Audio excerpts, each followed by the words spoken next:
Hey everyone, welcome back to our channel. In today's video, we are going to show you how to hide Instagram chats without deleting them. So let's get right into it. But before that, please consider giving our channel a subscribe and a thumbs up too. And make sure you leave a comment whether this video helped you out or not. So head over to your Instagram app and head over to your DM section by clicking the icon on the upper right corner. Then select any of the chat you want to just hide without deleting. Then I'm suppose clicking on this thing and just heading over to the chat, head over to the profile of it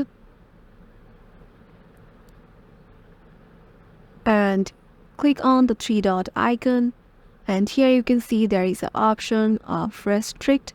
And once you click on restrict, chat is in restricted section and you will not be able to just see it in your DMs, and also you didn't have to delete them. And yeah, this is how you can do it.